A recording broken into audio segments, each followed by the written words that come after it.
Going undercover, the agents pose as newlyweds buying a home in a gated community. They're investigating a string of deaths in the neighborhood.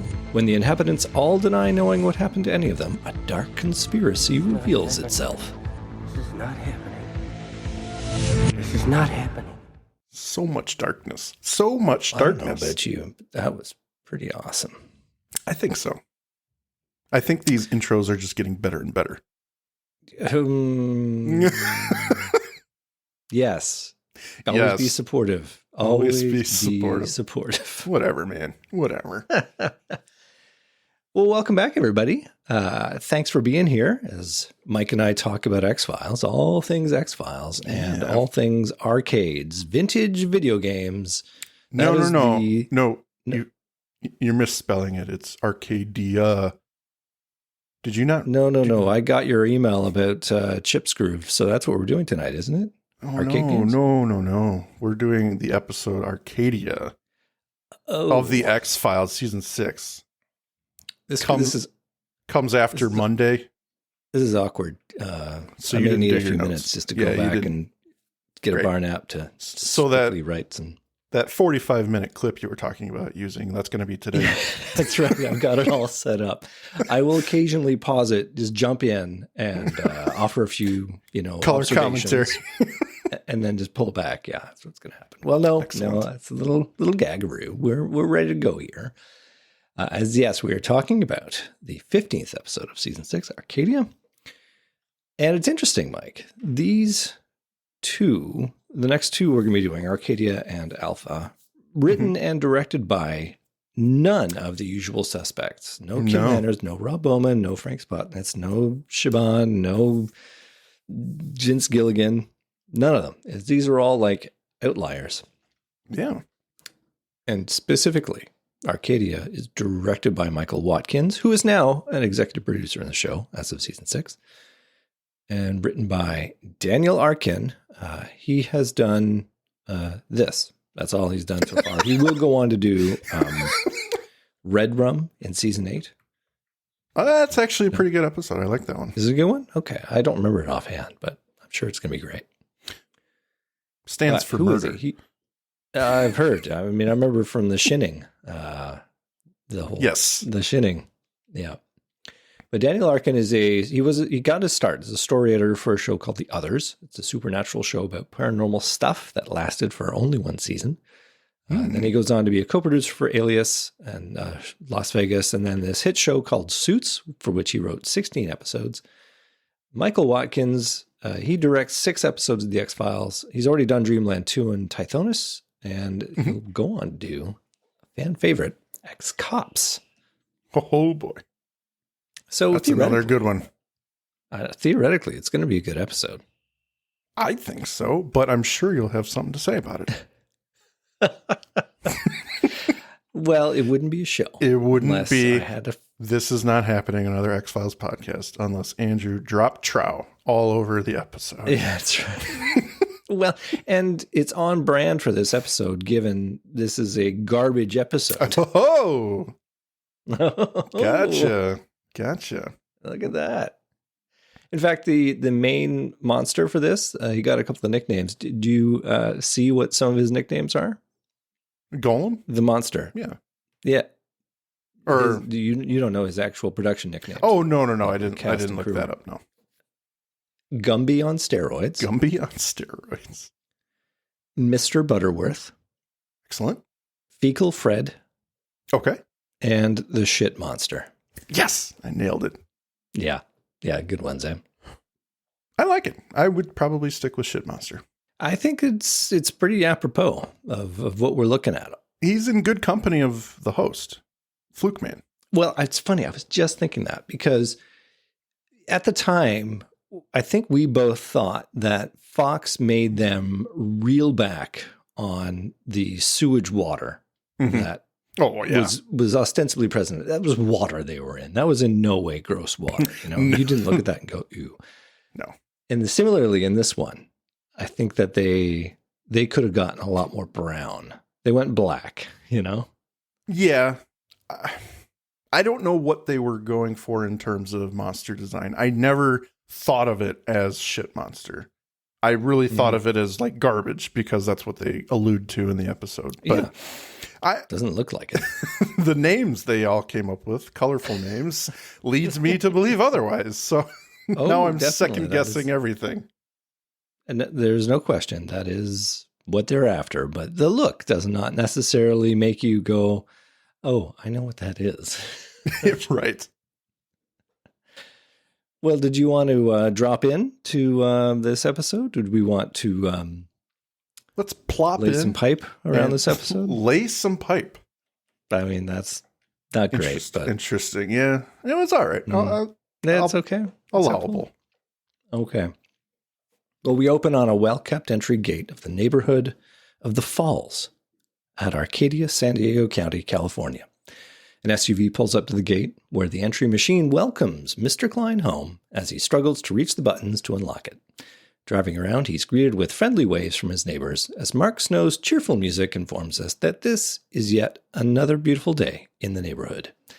Dave pulls into his driveway, parking his SUV next to the 3-car garage. Parks it next to the 3-car garage. He opens his mailbox. Yeah, I needed to just underline how next. How many cars do you have? Exactly. He opens his mailbox to get his mail, finds there is fresh paint on his fingers. His friendly neighbor, Will Schroeder, I guess it's Win Schroeder, eh? Win. Will? Yeah, Win. Win Schroeder. What a name. Has been doing Dave a solid by giving Dave's mailbox a paint touch-up to accommodate the new color scheme. Dave gives one of those thanks, no thanks smiles and takes his mail inside. In the kitchen, Dave rails against Schroeder's kindness to his wife, Nancy, who's arranging flowers. Dave suggests he's going to start to paint the whole house pink. He's tired of the community rules. Nancy notices the package, which Dave opens. It contains the kitschiest house ornament you can imagine, a fan that makes a wooden lumberjack swing an axe. Nancy notes that the neighbors would really hate that, and the smile on Dave's face suggests he agrees. Time passes. It's night, and the wind makes a kitschy ornament knockabout. Inside, we see Dave and Nancy asleep, and suddenly, the knocking noise of the ornament stops. Dave awakes, hears a noise downstairs. Nancy awakes as well, hearing it. "Stay here," says Dave, as he wanders downstairs to investigate his impending doom, grabbing a trophy for protection. The giant shadow of a lumbering form approaches him from behind as Dave sees what appears to be bloody footprints on the wall-to-wall carpeting, just in time for him to turn around and see his attacker, which looks like a shambling mound. Nancy hears Dave's screams below, and then we focus on a terrified Nancy, shivering in bed as the monstrous footsteps get closer and closer. And then it invades her room, leaving us with an exterior shot of the lights going out in the bedroom, accompanied by her screams. I think we just need a loop of you doing that, and that'll be the new show soundtrack. It's too easy, though. It's too easy.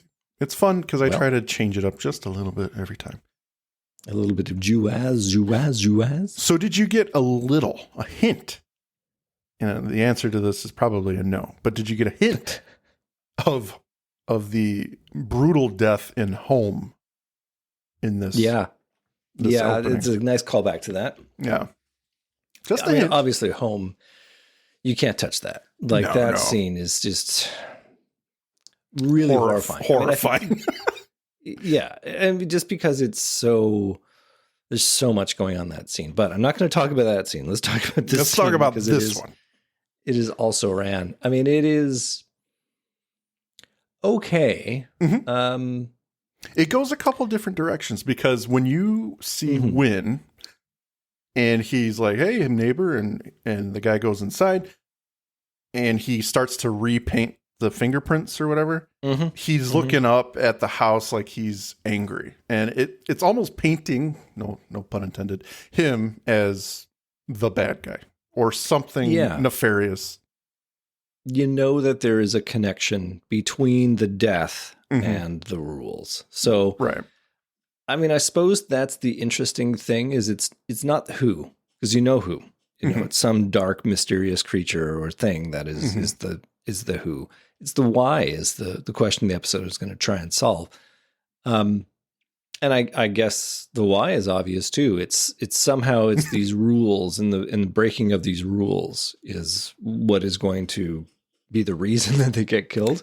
It just seems so ridiculous, obviously. Right. That is the reason that they're going to die is you didn't... You put a whirligig. Yeah, exactly. I'm going to be coming back to that later is something that I will have issue with. No surprise for that. But right now, I guess I'm on board. It's not one of the better openings, I find. There have been others which are really, grab absolutely. you. Yeah. And I think you get the tone of the episode pretty well here. It's not... Oh, yeah. It's not hilarious. It's not super serious. It's just, a good time. It's riding that line. Yeah. It's trying to, at least. Yeah. Uh-oh. Well, Bran definitely has nailed it. This is common to most. I was just going to say, housing authority or whatever. Yep, housing HOA,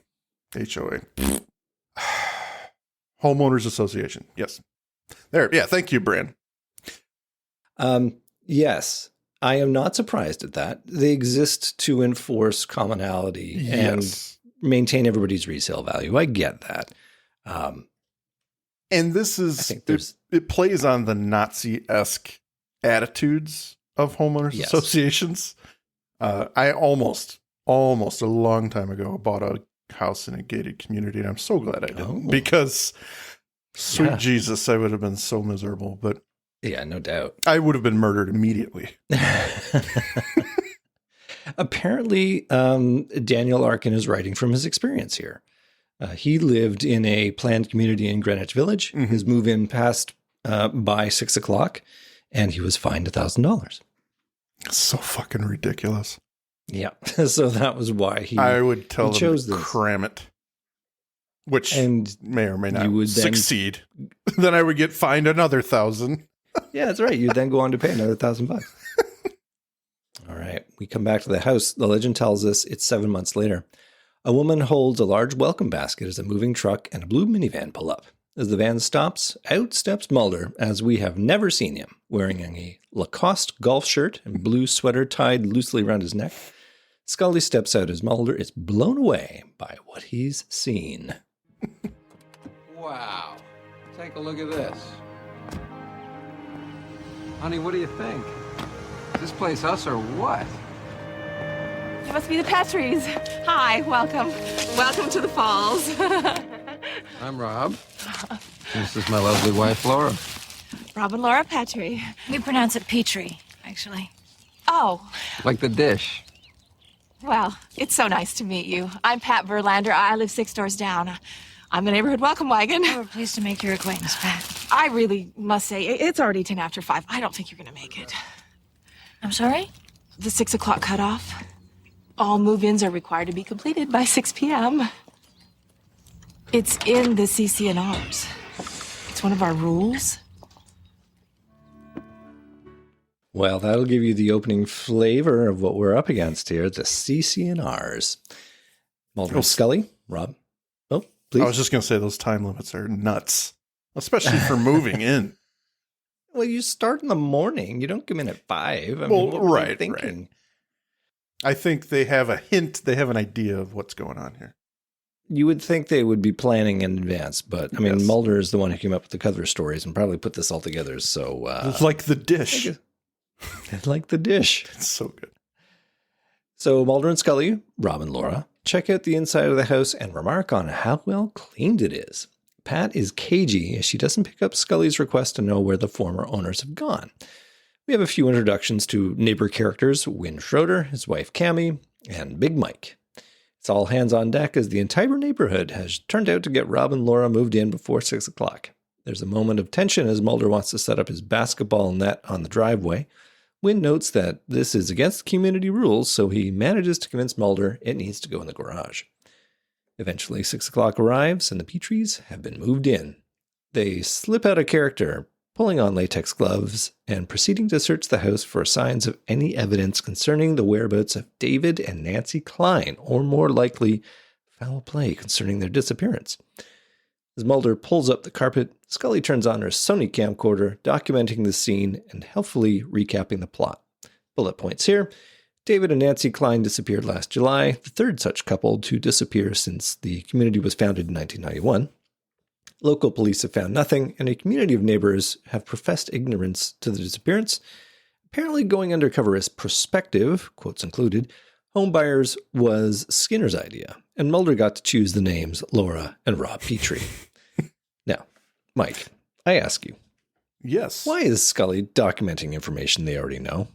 To whom is she making this report? I think she's just making a comprehensive video, okay?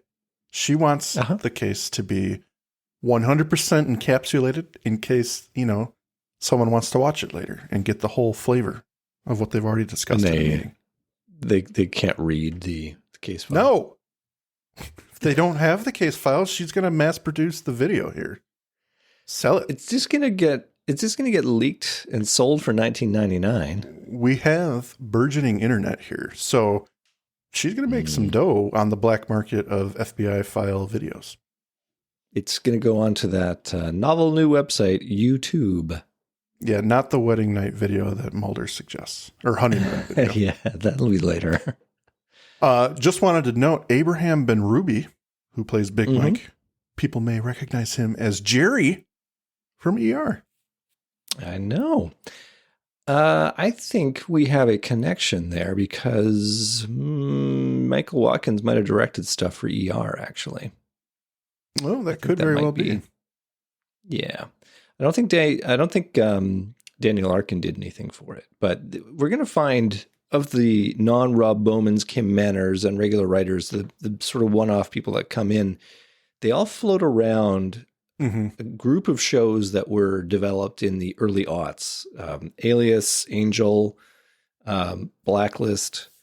No, Blacklist is later. Anyway, there's a couple of shows where these names all kind of float around. So they all know each other and give each other work. So that's kind of nice. Yeah. So, anywho, Mulder wonders why the two have been assigned this case, as it's their first catch back on the X-Files. Now, we've talked about this previously. We have. Why on earth are we seeing Arcadia here so far away from One Son where they finally got back onto the X-Files? I think it's kind of like what we were saying. Go over it again. It's kind of like what we were saying. In Aguamala, that's their first quote-unquote episode after One Son. I think it's just, a friend helping a friend in that episode. And then Monday happens, which is just kind of like getting back into the groove of being under Skinner's umbrella. But this is their first actual file. Yeah. It's just unfortunate for them. They are beacons for X-Files. They certainly are. But I've always said about Scully. She just... Yes. She can't have a vacation. She can't have a family holiday. It's always like something crazy happens. It follows her around no matter where she goes. She's like the weirdness magnet. Yes. But what are you going to do? So the doorbell rings as Mulder stays in character as Rob Petrie. Woman, get back in here and make me a sandwich. Classic line. It's Big Mike at the door. Yeah. Keep going. No, I'm sure you have something to say about that line. No, I was just saying, like, this episode is just, I have a sneaking suspicion it was made strictly for the shippers out there who wanted to just experience how they would not really service? act. Yeah. I think so. We'll see what Emily thinks at the end of this one. If there are some hearts and smiley emojis, we'll know whether it worked or not. They will be 100% the opposite of your emojis, I'm sure. So the doorbell rings as Mulder is in character. It's Big Mike at the door, who's come over with a big box of china to replace what he broke during the move-in. I think the viewer should note that there is a passing resemblance between Mike of our show and Big Mike in this episode. I'm not saying that Big Mike is from Wisconsin, but he definitely has that folksy charm to him, which I sometimes detect in our Mike. Oh, thank you. I don't know how to take this. If you're commenting on my undeniable charm, which my wife can attest. Absolutely, I am. That's or exactly my beefy exterior. I can't really tell. Well, if I ever start referring to you as Big Mike, Big Mike, I gotta go on a diet. This is my wake-up call. Scully notes the caduceus that Mike is wearing around his neck, that is the wand surrounded by two snakes, the ancient Greek symbol for medicine, I think. But it turns out Mike is not a doctor. He's a veterinarian, and he offers to give them any advice they need about owning a pet here in the Falls. It just has to be less than 16 pounds of pet per the CC&Rs. And when Scully asks about the Kleins, the previous residents to the house, Big Mike gets scared, practically throwing the box of dishes to Scully and heading back out. And she goes inside where Mulder has found something, a patch of goo on the ceiling fan blades. But how did it get way up there?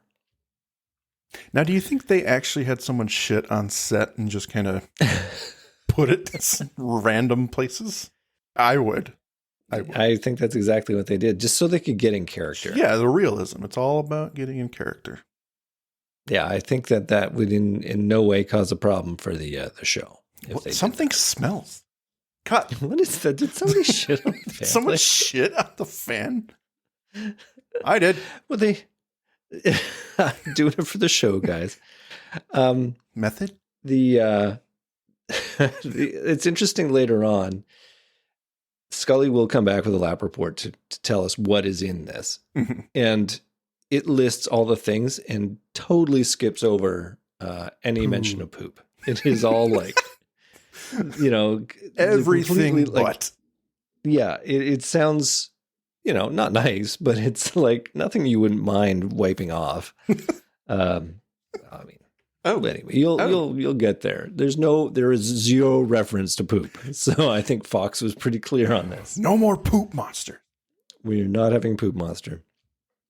All right. Later on at the Gogolak residence, 7:49 p.m., our secondary characters are finishing dinner, telling Mr. Gogolak, the community president, about the newly moved in neighbors, the Petries. They give favorable reports, and Gogolak praises the meal, giving the hint to the ladies to get out and let the men speak business. Gogolak asks Schroeder if the Petries are going to play ball. Schroeder is optimistic, but Big Mike has his doubts. There are so many rules. Maybe they'd be able to keep up with the rules better if they knew what happened if they didn't. It's the neighborly thing to do. I really think we should do this. Son, Godspeed. Thank you. Can I use your... Second door to the left. There's Glade under the sink. Gordy, how about you go make sure he finds it?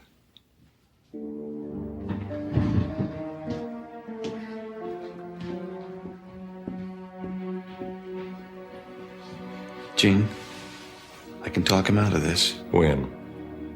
The boy's a weak link, and a strong chain can't survive with a weak link. There's your shit reference. He assumes Big Mike is going to just blow up his bathroom and tells him where the Glade is. And then he gets Gordy. Why don't you help make him? Sure he can find the Glade? That's what makes that weirder. And I've always thought that was a weird line because it sounds like a big honcho telling his henchman to go kill someone, right? It does. But totally Big Mike's totally fine. Like... He's like shoving it up his ass. You're dead. That Mike is on the bathroom. He's in the toilet. He's like having his moment. And then Gordy comes up behind him with the Glade and like over the head or something. I'd love to see the scene where Gordy is at the door. Hey, Mike, did you find the Glade? Have you no. Looked? It's under this. Have you gone under the sink? Have you found the... Mike, are you there? I've come to point you to the direction of the Glade. Gogolak and his Glade. I mean, it's really important. It's in the CC&Rs that you use Glade in his bathroom. Every bathroom attendant must be accompanied by someone to show them where the Glade is. Where the Glade is. You cannot use the bathroom in this neighborhood unless someone is there to show you where the Glade is. And if you don't, then the shit monster comes up out of the toilet. You will very much die. Down in. Yeah. That's why Big Mike is going to get it in the end. It's not about the light bulb. It's got nothing to do with the light bulb. Didn't use the Glade. All right. Later on, Big Mike has decided that telling the Petries about the life-threatening consequences of not following the rules can wait until morning, as he enjoys a beer and watches TV. On the TV is a documentary about a completely made-up African tribe and conforming to the tribal structure. That is to say, the old standby of having the television echo the events of the episode we're actually walking, only Big Mike doesn't realize he's the butt of the joke. Outside, he sees the light bulb break on his front step. An infraction of the CCNRs, no doubt. Alarmed, he rushes outside with the new light bulb, frantically changing it and cutting his hand up in the process. Relieved, as he has done it in mere seconds. But apparently the ghost of Christmas past, or whoever a monster is, does not care. It emerges from the lawn, looming over him and rushing him despite his cries, and I fixed it. The monster attacks him, sending literally buckets of blood splashing over his front step, accompanied by his blood-curdling scream as we fade to commercial. Mike, I'd like you to note buckets of blood. Oh, yeah, it's ridiculous, but it's not blood. Oh, no? What is it? Well, that's what they do later. It's not actually blood. It's so whatever is part of what the thing is made of. And I know it's weird. But it's not blood. It's a little bait and switch. It is a little bit.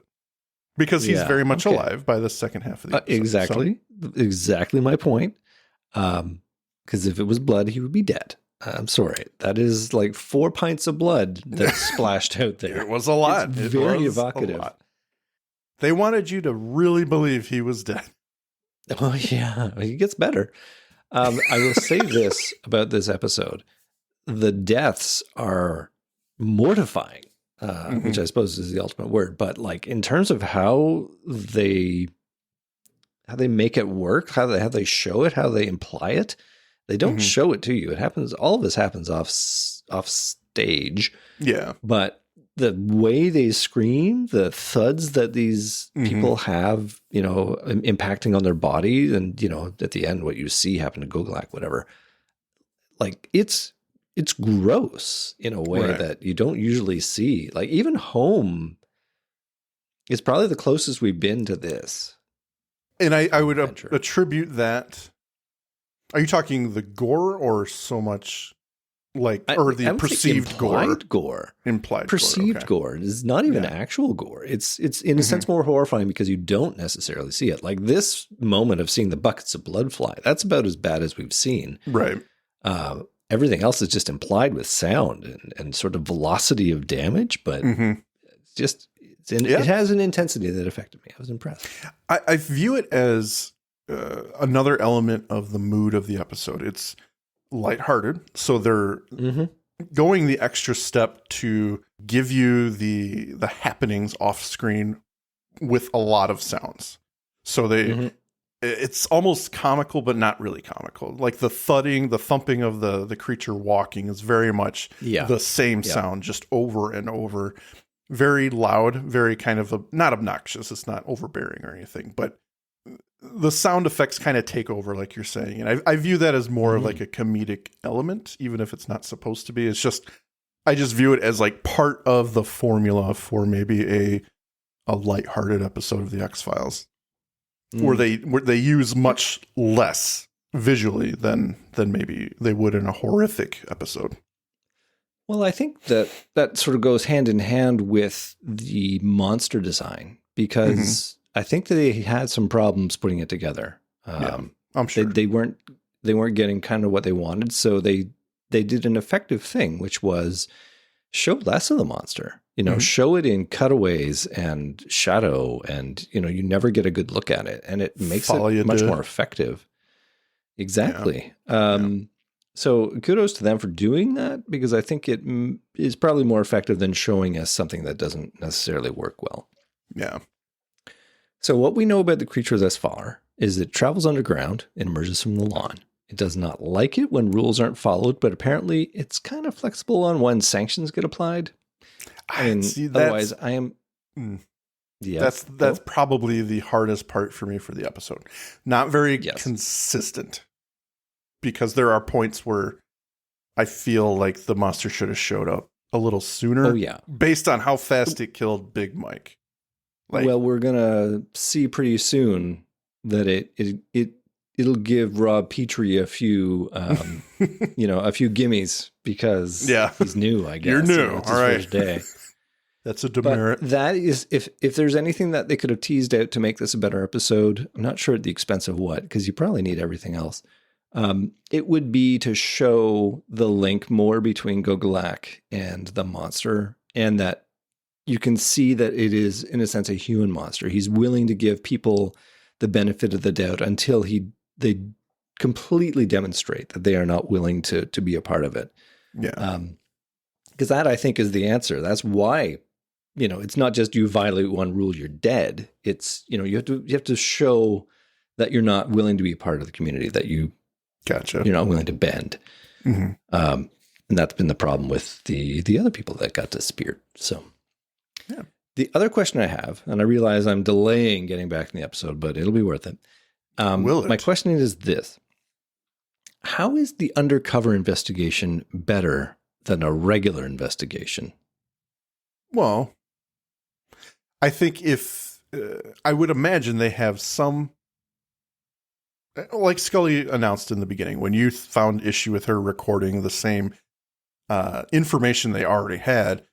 Obviously that was for the audience, but it's telling us that they're trying to get in on the community and figure out if indeed there is a conspiracy of silence. So I think, they don't have enough to go on to prosecute anyone, but they have a stinking suspicion. A stinking suspicion. A stinking suspicion because of the poop monster. Apropos. That, that something bad is happening here. So, I mean, I think it makes sense. I'm assuming you don't. I go back and forth on it because I do get your point. It does make sense in that you can't just set up surveillance here.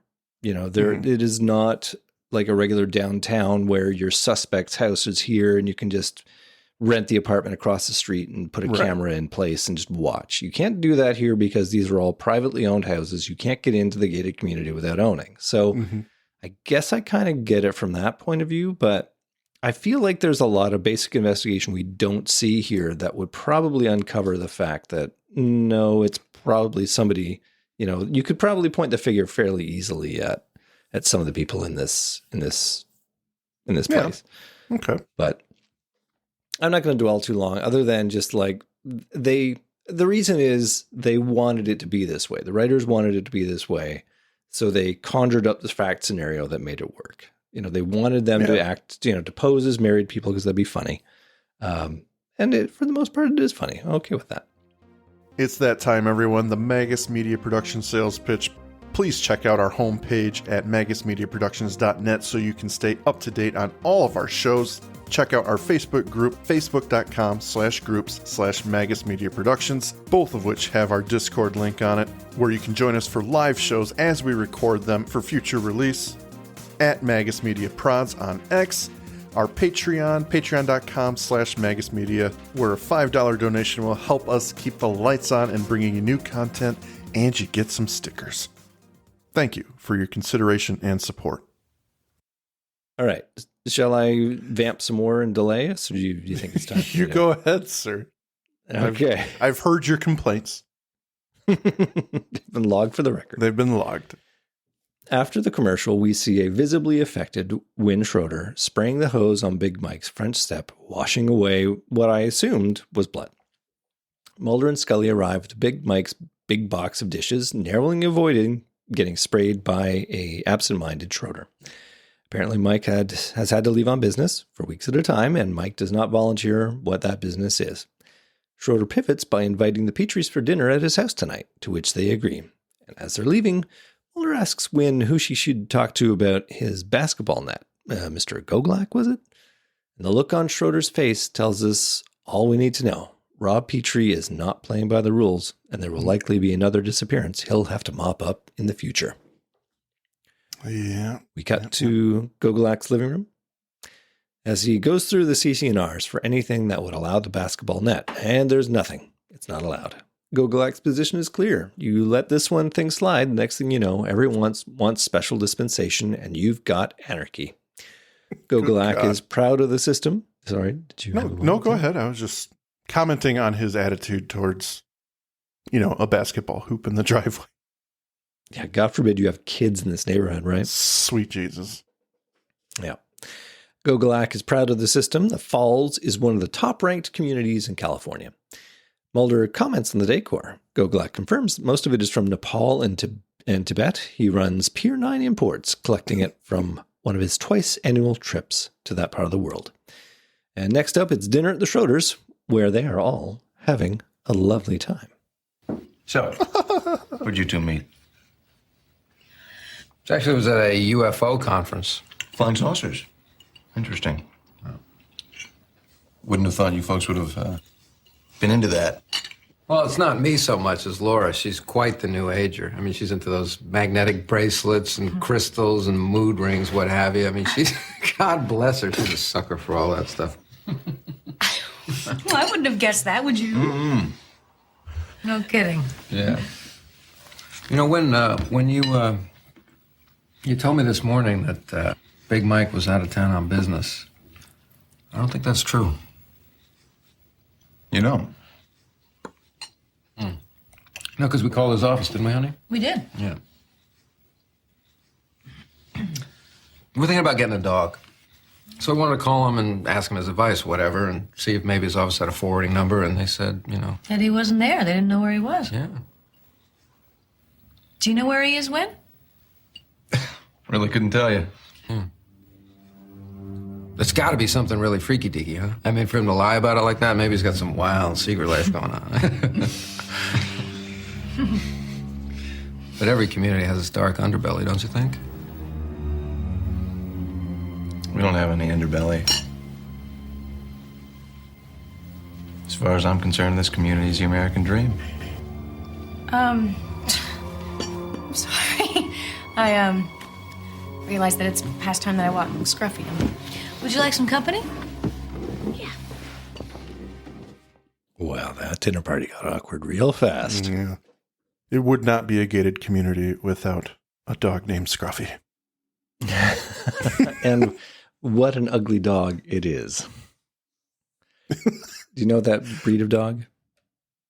I'm looking at it now. Give me a second. It's coming up. You go ahead, sir. All right.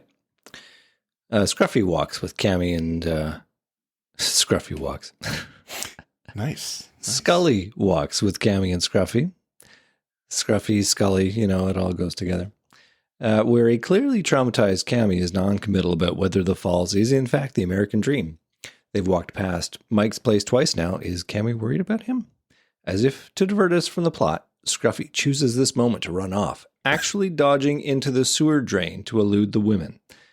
I mean, I don't know dogs, but I just cannot imagine a dog willingly going into a sewer drain. Yeah. That is ugliest, dumbest dog, apparently. Looking after him, Scully finds Big Mike's caduceus and reaches for it as, of course, just at the right moment, we get a jump scare as Scruffy blasts out of the sewer. Scruffy's got some goo in his forehead, which Scully takes a sample of as evidence, and the two walk home. Behind them, a sewer grill is lifted up, and an unseen figure watches them walk away. Chilling? Chilling. Where are you at this point? I'm kind of... I have to admit, around this point, the episode's kind of losing me with all this jump scare nonsense, but... Really? Do you think it's overpowering? So, interesting. I guess I never took to it as overpowering. I think it is peeling back the layers a little slower than usual. I think they wanted to definitely play on the Mulder and Scully in a position that they wouldn't normally be in angle. So they're having fun with that. Okay. So I would agree with you that it is kind of unfolding a little bit slower than usual. I think I'm still on board as first time Mike on this episode. Okay, excellent. Back at the Petrie residence, Mulder and Scully are getting ready for bed. Mulder's gone for a search, but came up empty looking for Mike. We get some domestic bliss as Scully enumerates Mulder's faults as a roommate, squeezing the toothpaste wrong, leaving the toilet seat up, leaving his clothes just hanging around. And to top off the scene, Scully emerges from the bathroom wearing some green concealer on her face, or face moisturizer, or a bubble wrap or something. I'm sure I'll be schooled as to what the heck that is. The price women must pay for beauty, one assumes. And Mulder quips that they should have some sex now because they're married. This is not the line that's going to work on Scully. The thrill is gone. Give her a year. That's right. If they had to do this undercover act for a year, maybe. Brad is suggesting it's a seaweed moisturizing mask. Yes, I think so. That. I think so. Either that or ground up cucumber or something. I'm not sure. Okay, the votes are in. Seaweed moisturizing mask. The next morning, Mulder hatches a plan to catch someone or something in the act, someone who might be obsessed with keeping to the rules. His first gambit is to plant a pink flamingo in the front yard, but it does not last 10 seconds. The moment he goes back inside to keep watch, it's already disappeared. Frustrated, he goes outside and knocks his mailbox around, leaves it open, flag up, and pours some orange juice on it. The Falls version of complete anarchy. Unbelievable. He goes back inside, sit down and keep watch, drinking from his product placed Tropicana orange juice. Time passes. 3 hours. Nothing has happened outside. Now, he clearly needs to pee. And there's a wonderful moment of him considering whether or not to use the orange juice container to do so. But he decides to be a human being and goes to use the washroom. And of course, when he comes back, the garbage fairy or whoever has fixed up his mailbox has done so in record speed. Yes. Inside the mailbox is a note. Be like the others before it gets dark.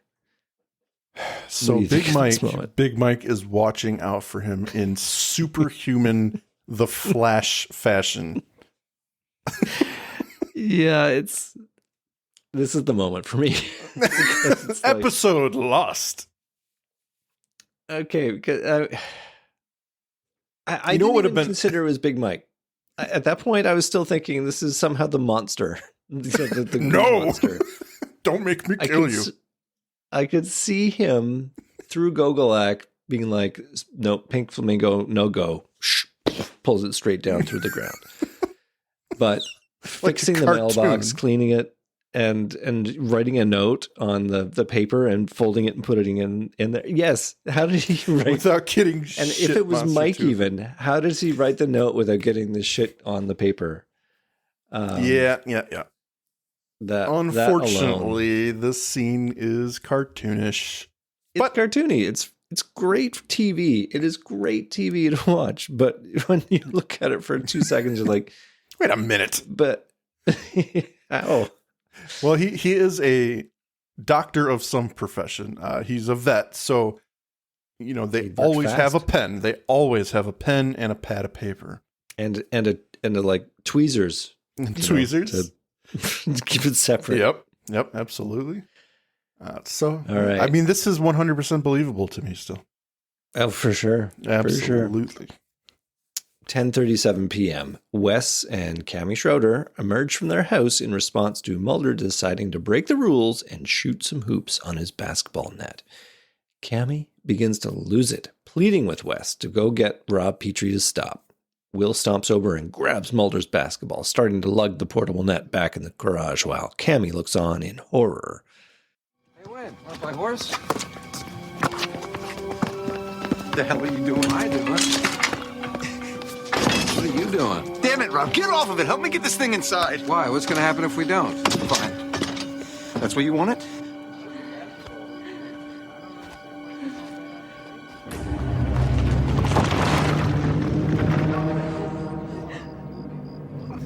You were warned.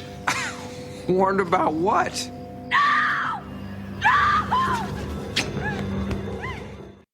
And with that, Mulder rushes over to save Cammie, the creature fleeing into the darkness and disappearing.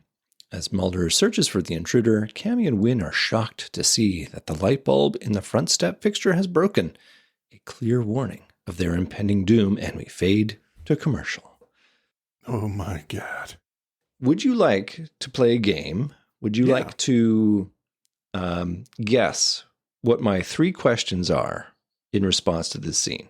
Would I like to guess what they are? Oh boy. Or maybe you just know them. I mean, that's okay. So my first guess here would be, how is Mulder still alive so long into the night?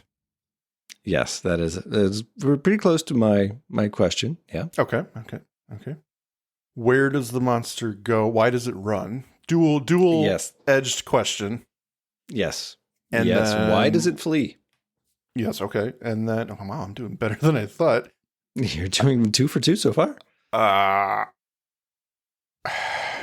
This next one's gonna haunt me. We need. Does it have to do with Big Mike? Hold on. Oh, son of a bitch! Now you got to give it. Where did Big Mike go? No. Why Win and Cammy? Well, because of the light. Why Win and Cammy? That's the yes. That is the obvious question. But I think it's because of the light, right? Well, that is the method. But right. They have been. I mean, we find out why later on. I agree with both you and Emily. Why Win and Cammy when Mulder was out there first? Yeah. I mean, they're both technically breaking the rules now because Big Mike broke the light, but that wasn't until they were going after Mulder to put away his hoop. So, in fact, question number 3, why Win and Cammy, is answered late in the episode. It's Big Mike who is tit for tatting them. You know, they got me that way, I'm going to get them that way. But, and in the moment, I'm sitting there watching it, going, but they're not the rule breakers. Like they are the prime. Like they have been cleaning up the messes. They are the ones that are slowly going insane because of this. But the idea is that it's indiscriminate in terms of anyone's breaking the rules. It doesn't matter how good of a person you've been up until here. It's mercurial because sometimes it will let you live, and sometimes for whatever reason, you know, you fixed it, but you didn't fix it fast enough. Thus, you'll die. Mm-hmm. But I think the other 2 questions are the more important ones. How is Mulder still alive? Basically, you know, he's the one breaking the rules. Why does the monster appear before Cammy? Mm-hmm. And then why does it run away? I forget. Did it give a legend time for when Big Mike was attacked? I don't think so. I don't think so either. Yeah. But I was going to say, either way, you know, because the move-ins have to be done by 6 p.m. or 5:30 or whatever the time was. That has to be the cutoff, right? I'm like, anything happening after there's a reason. Evening, there's a reason they gave us that time. I don't believe it's just for moving in. Well, you have to be done at 6. I think anything out of the ordinary after 6, unless you're leaving to go to dinner or something, you will die. So you get a free pass during the day, but it's night. Yeah, you get a free pass. There is a time limit on it. I don't think the creature will come out during the day. Well, no, because you can't hide. It doesn't. No one can see it apparently. But I just think this is where the episode really defaults on its own logic, in that no, Mulder really went to town to break the rules, you know, and yet he's given a pass. But more to the point, why doesn't the monster go and threaten Mulder, and then why does it run away? You know, I don't understand why it's come and gone as so fast. It doesn't really make sense. It stands out in that any other time the monster shows up, that's it. Unless this is Big Mike coming out of the ground nearby to Cammy, and then somehow running away and disappearing. You know what? It could be a red herring. Like maybe the monster was getting ready to come up, and Big Mike broke. She saw Big Mike in the shadows and ran off. That could be it. I don't know. If it was Big Mike, that was definitely not, you know, clear. No. I mean, it's only now that we're talking about it, I'm like, could it have been Big Mike? But, you know, he's been hiding in the sewer. He didn't come up from the ground. Like, that would be really weird. No, that would emerge from the lawn. That's a monster. I've learned from my killer. Yeah, I'm doing a full Arnold Schwarzenegger. Maybe he really is dead. He's just he's another tulpa. Yeah. He has become what he tulpa now. Yeah. All right. Probably wasted too much time on that. So I'll keep going here. Coming back from commercial, the basketball net is dragged back into the garage as Scully drives the minivan back in from her day trip to San Diego to have the goo analyzed. She brings the results back inside and thumbs through them. In the house, she hears someone moving around. Grabbing the nearest weapon, a fireplace poker, she prowls through the house as Mulder continues to search around the property for evidence of the intruder. He stumbles on the grass, falling through a bit. Pulling up the sod, he sees a depression in the ground. Meanwhile, Scully hears noises from downstairs, slowly walking down the stairs as a form flits by on the main floor, just unnoticed by her. She winds up to attack the intruder in the basement, only to narrowly miss Mulder. Turns out that the prowler in the house is the one who dragged in the basketball hoop, and Mulder had a glimpse of the big bad. He's turned around now. This is definitely an X-File. All right, so canonically, I guess, the thing that came up there was the gross garbage monster, not our friend Big Mike. But we'll just leave that in the pile of plot threads. The pile? Meanwhile, there's a pile, a slowly developing pile, I would argue. No, I meant pile as in reference to poo. Oh, unintentional pun. That's a good one. Meanwhile, that is one Schroeder confronts Gogolak about the broken light bulb, accusing him of doing this and wanting to know why.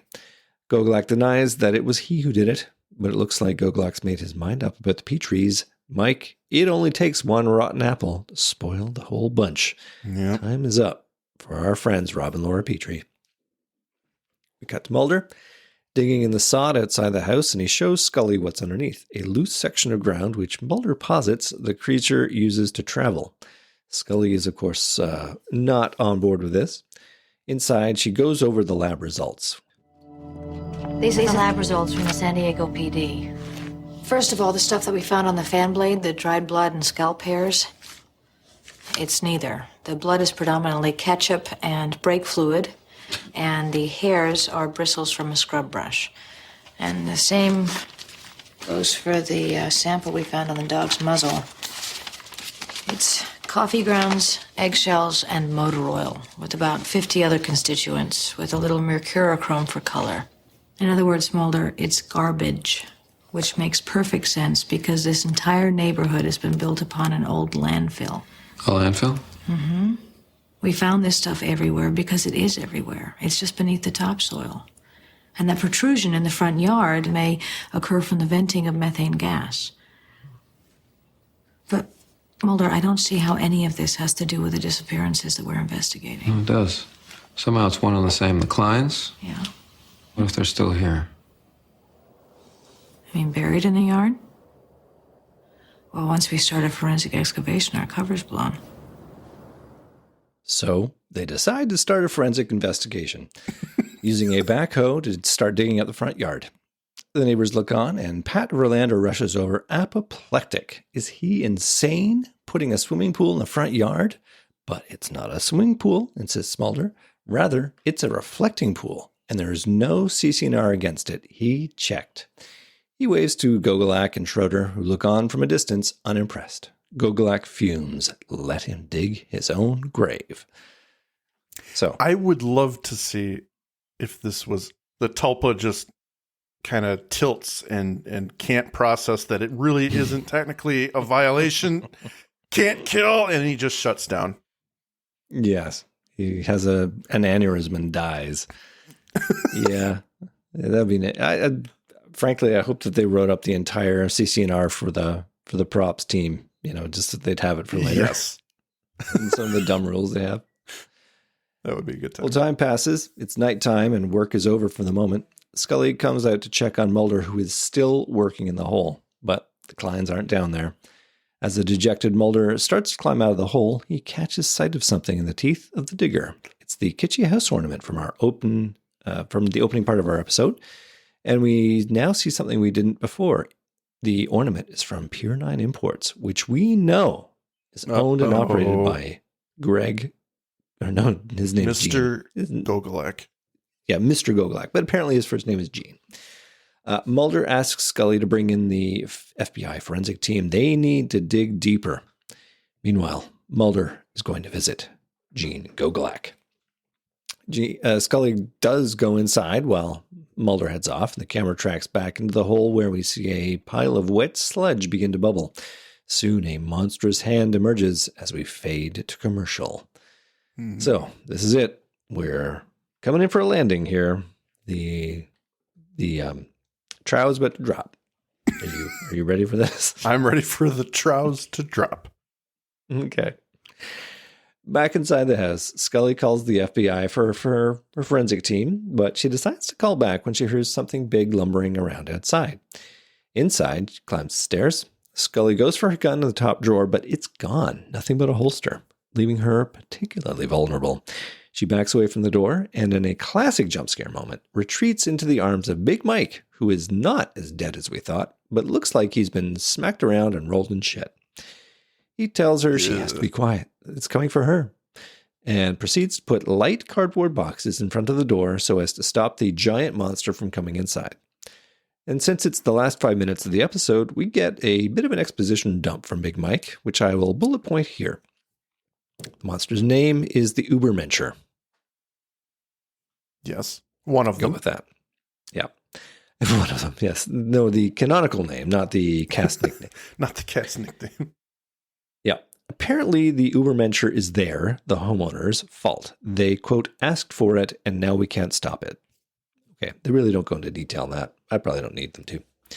Big Mike is the source of Wes and Cammy's broken light bulb, tit for tat, as Wes broke Big Mike's bulb on Gogolak's orders. Okay, so we've got that little point resolved. Thank you.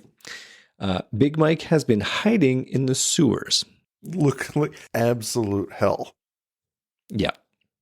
Apparently, he spent 12 hours in makeup prep to have that look. And I believe every minute of it. Well, they did remove one of his eyes. For this episode? Yeah, they killed him. No, wow. They put the eye makeup on. Obviously, he's got his left eye that is either swollen shut or like it was kicked out of his face. I don't know, but he is only working on one eye right now. You say what you want about Big Mike, but he is one tough mother because it's like 4 pints of blood that he got splattered out of him. Or maybe that was just ketchup from the monster hitting him so hard. It was Kool-Aid and cranberry sauce.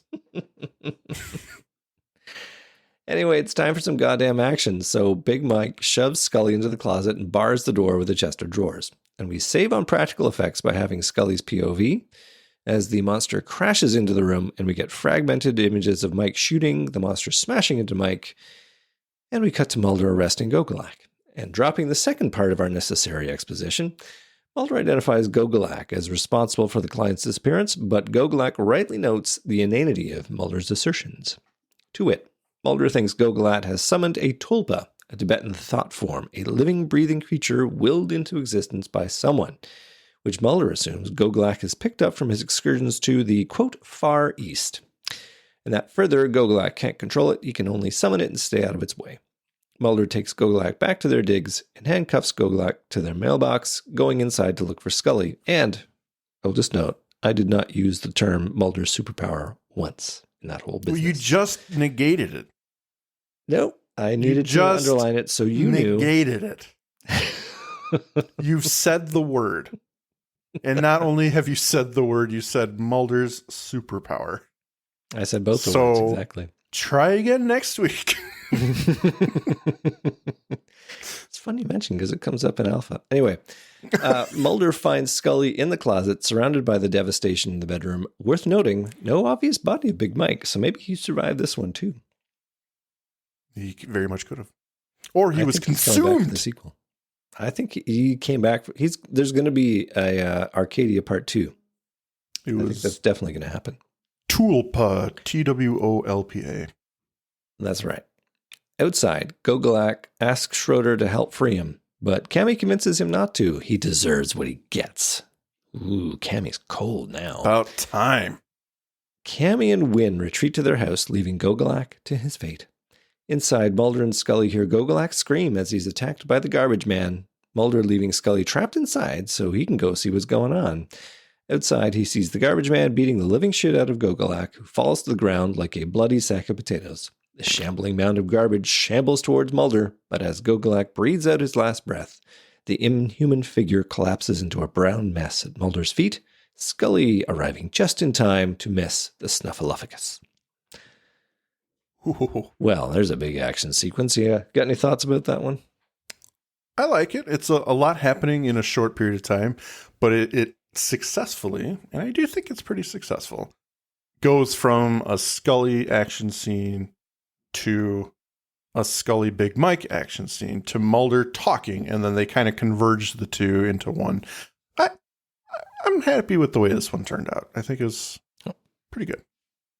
Okay. Well, wrapping it up, we fade to the next morning, and the wrap-up is narrated by Scully. The deaths and disappearances are all blamed on Gene Gokolak. But the community continues its silent, inward-facing existence while still being named the top planned community in California for the 6th year running. End of episode. Mike, give me your final thoughts. It's a good time. It's a good time. I mean, we've pointed out obvious flaws, and they are not lost on me even before tonight. But my biggest complaints come towards the middle of the episode. You know, we want to find out what the time limits are. We want to know for sure how this thing works because it's not consistent, right? They do ask some questions like we talked about with Wynn and Cammy, and why weren't they targeted? And I feel like they tried to answer it there in the last segment that we talked about where... No, it's Big Mike. He was the one who did it. It wasn't about... I understand that, but I mean, they tried to explain away what we saw. So I think it is the full red herring like we were talking about, where when Cammy sees the lawn rising, it really is the venting of methane gas. Oh. I think that's what they're going for. Like it was not, it wasn't the beast coming out or the tulpa. So I will say it is very obviously a shout out to the fans to give the Mulder and Scully relationship some jokey fun. And, you know, it's eye candy for everyone. And I liked it. It was very fun, very funny. The written aspects of it are good. I think it just is clunky from the middle towards the end as to how it functions, what's going on, and how Big Mike is moving so fast. Yeah. Those are the biggest issues. But other than that, I mean, it's a good time. So, I mean, the plot for this episode, for me, it's fairly weak. The monster is not greatly convincing. The appeal, as you say, it's obvious. I mean, this is the excuse for Mulder and Scully to play house, going undercover as a married couple. We get some great domestic content out of that. So in a sense, it's 2 episodes. But we get some clues to the mystery, but the pieces don't really come together until the very last moment, complete with a deus ex machina of Big Mike coming back from the dead. I mean, honestly, buckets of blood. He's survived by hiding in the sewers. You didn't edit your final thoughts for that? Nope. I'm holding on to that. Okay. It is where this is the hill I'm going to die on for this episode. All right. I mean, it's a solid meh for me with this one. It's good. It's not great. Some fun moments, but I mean, I don't think it's going to come back to you. You're not going to sort of think about this one later like you do with some others, maybe. My question is, how do you make it better? Because I think there are ways you can. I think if you were going to cut anywhere. No, go ahead. I'll ask you. Maybe. Well, all I was going to say to that question, whether you were asking it to me or yourself, was... I'm both. Yes. I think just give it some boundaries. Let us know the clear boundaries of the monster and work around it. Is it only after night? Yeah. That would work for me. Yeah. And I think that's what it is. They just don't say it.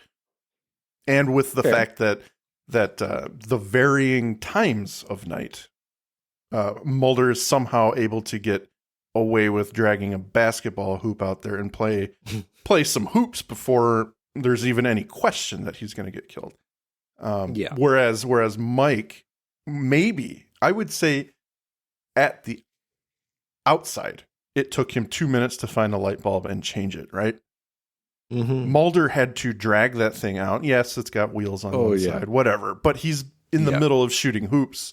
That had to take more than 2 minutes. So give it some consistency and give us boundaries as to where and how the monster works. And I think it's automatically a much better episode. You know, I like your thought of the red herring of methane gas coming up. Mm-hmm. I think that would have done a couple of things. Like, all you need is a couple of inserts of just like occasionally the grass, like the sod, burps, you know? Right. And you have Mulder and Scully go, "Oh, what's that smell?" And then somebody could say, Oh, yeah. Well, funny fact about the falls, it was built on a landfill, and occasionally that happens. It's just a little tweak of the neighborhood, but we all get used to it. So if you, fart jokes are funny, so I think that would have been funny to drop through the episode. Always funny. And you would have had that, is there really a monster coming out of the ground, or is it what Scully has suggested, that it is natural methane coming through? So you had that there. That explains the red herring of, is it the monster or is it Mike? That said, I would have had Mike be dead. I would not have had him come back at all. Because all that deprives us of is a perfectly great opportunity for Scully to kick her own ass, as opposed to, and by that I mean not her own, the ass. Kick her own ass. To do her own ass kicking. Because Mike comes in and takes it for the team, but I mean, I think there could have been a nice chase sequence. She's running out the window. She's going over the roof. Things trying to chase her. They could have done a lot of stuff there. Yeah, I would say that's another flaw. How did Mike get away? I mean, he didn't get away unscathed, but... you mean instead of dying? Instead of just dying. Blood. Yeah. Yeah. Well, I mean, his decision to be alive again, it's just ridiculous, but... Yeah. I mean, they needed that to sort of make the rest of the episode make sense. How is somebody helping them to avoid being killed by breaking? It kind of would have been cool if Wynn was the savior. Like, he's tired of Gogolak and he's trying to do all this stuff to help people, but he's still under the thumb of Gogolak until Rob and Laura Petrie show up. And maybe he was the one fixing the mailbox or something. Well, and that makes sense because we saw him do it in the opener. He painted Dave Klein's mailbox, even though, Dave's at, on his last tether, and we can see that, right? But so in a sense, having Wynn be the savior there totally makes sense. Yeah. And then you have a moment where, he finally reveals to Mulder why you're doing all this. And Mulder can be like, that's ridiculous. There's no monster that comes out and kills. And Wynn's like, no, I've seen it. It's 10 feet tall and it'll fucking beat you to shit out of you. You've had that moment. And Mulder's like, well, we'll wait. I'll stay there and watch it, and then you'll see it doesn't come and you'll be weird.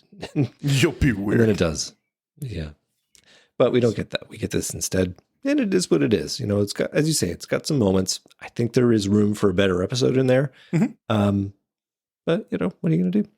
Good stuff. All right. Well, I think we have a few listener comments for this one. I think we do. Let's see. Well, if you've got one, you go ahead, sir. No, I don't. I don't yet. I'm still getting there. This thing, I have to sort it by... My most recent posts always are appearing after last time's. Like the last... I don't know why, but whatever. Facebook's terrible. Okay. I've done new posts and I still don't see it. We do have one comment from Emily Messenger, who has joined us in the chat. Of course, Arcadia gives me tingles. This is one of my favorite tropes. I love Mulder and Scully as Rob and Laura, especially the dinner scene where Mulder recounts their meeting at the UFO conference. Excellent. Yes, he does give her all of the wonderful Mulder tropes. Everything that he would be doing, he has ascribed to her.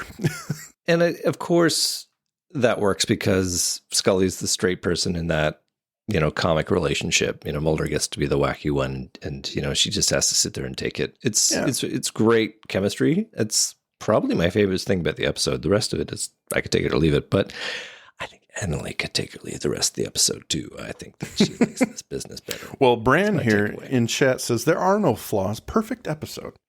Oh, I've been turned around just on that alone. That's true. That's true. His word is final. And that's it. I don't know what we're even talking about here. No. Well, that negates the last hour of show. So we're just going to delete this. This will be the uncut version, right? Yes. Yes. Dear. Welcome, Matthew. Well, listen, this has been a nice little romp. Thanks all for joining us. And I think that's it. I don't think we're going to say anything else about Arcadia other than we spent a few quarters. We had a good time. We played Double Dragon together and we got a new high score. Fuck yeah. So, yeah. Back to the arcade. Mike, did you want to have the final word? Just keep an eye on your shit. It's not often that you look back in the toilet after you've pinched one off, but start it because you never know when it's going to jump up and kill you. That was not this episode. That was Aguamela. Well, no, I didn't say it was a slithery, transparent tentacle. Oh, which, yes, it could also do that. Yeah, fair. There are a lot of things in this show that could do that. Let's just be honest. We've got the Tulpa, we've got the Fluke Man, we've got Aguamala, Tentacle Monster. We even have a human, Tombs, who will do this to you, apparently. It's true. Very true. So, all right. Well, you heard it here first. Thank you for listening to today's episode. If you liked what you heard, please rate and review on your podcast app of choice. Andrew and I would be eternally grateful to you fine people for helping us expand and get the word out. Also, we've got a killer group on Facebook. Feel free to join in on the discussion at facebook.com/groups/thisisnothappeningpod and become an official member of the syndicate. We do polls and we have questions for every episode to give you guys the opportunity to chime in and possibly let your voice be heard on our recordings. And please join us on our new Twitter at TINHXFilesPod, no dash, to stay up to date on everything, moment to moment. Thank you, and remember, don't stop swimming.